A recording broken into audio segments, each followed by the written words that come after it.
అసలు 2025లో ఒక సంవత్సరానికి ఎలాంటి డిమాండ్ ఉంది, ఏ జాబ్స్కి కొంచెం బెటర్గా మనకి వాళ్ళ టర్న్ ఓవర్ కానీ లేకపోతే వాళ్ళ యొక్క బిజినెస్ కానీ పెరిగే అవకాశం ఉంది, అట్లాగే 5 ఇయర్స్ స్పాన్కి ఏ విధంగా ఉంది అంటే 1 ఇయర్కి చెప్పారు, 2025కి చెప్పారు, అలాగే 2025-30 స్పాన్ చూసుకుని ఆ స్పాన్లో ఏ ఏ ఫీల్డ్స్కి ఏ రకంగా గ్రోత్ ఉంటుంది ఏంటి అనేది వాళ్ళ క్లియర్గా ఒక రిపోర్ట్ రూపంలో ఇవ్వడం జరిగింది.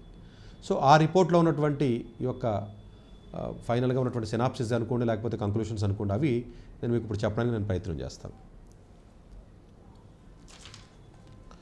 సో జనరల్గా వాళ్ళు ఇచ్చినటువంటి రిపోర్ట్ నేను యాజ్ ఇట్ ఈస్గా వాళ్ళు ఇచ్చిందని చెప్తున్నాను. ఇందులో నా ఒపీనియన్ ఏమి ఉండదు. అంటే మళ్ళీ సతీష్ గారు ఈ టెక్ మీద లేకపోతే ఈ మ్యాథమెటిక్స్ ఈ కంప్యూటర్ సైన్స్ మీద ఫేవర్ ఎక్కువ కాబట్టి ఇది ఆయన ఏదో మళ్ళీ చెప్తున్నాను అనుకోకుండా, నేను చెప్పిన ప్రతిదానికి లే ఆఫ్స్కి సంబంధించి కూడా నేను చాలా క్లియర్గా నేను లాస్ట్ టైం వీడియోలో కూడా టీమ్ లీజ్ అనో లేకపోతే నేమో బ్లూంబర్గ్ రిపోర్ట్ అనో లేకపోతే నేను వాల్ స్ట్రీట్ జర్నల్ అనో రిపోర్ట్స్ని కోట్ చేస్తూనే నేను మాట్లాడటం జరిగింది తప్ప అందులో నేను చెప్పడానికి ఏముండదండి. రిపోర్ట్స్ నేను చదువుతాను కాబట్టి మిగతా ఏదో యూట్యూబ్లో ఉన్నవాళ్ళు వాళ్ళు ఏదో కామన్ సెన్స్తో చెప్తూ ఉంటారు, అది కాదండి.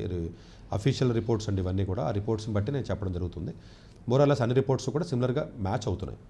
సో ఈ టెక్ ట్రెండ్స్ ఏ విధంగా ఉంటాయి, బిజినెస్ ట్రాన్స్ఫర్మేషన్స్ 2025 అనుకున్నట్లయితే బేసిక్ ట్రాన్స్ఫర్మేషన్ ఏ ఫీల్డ్స్కి ట్రాన్స్ఫర్మేషన్ అవుతుంది 2025-2030 వరకు అంటే ఫస్ట్ది ట్రాన్స్ఫర్మేషన్స్ చూసుకున్నట్లయితే AI and information processing tech 86% అండి, అంటే ఆల్మోస్ట్ ఫస్ట్ ప్లేస్లో ఉందండి.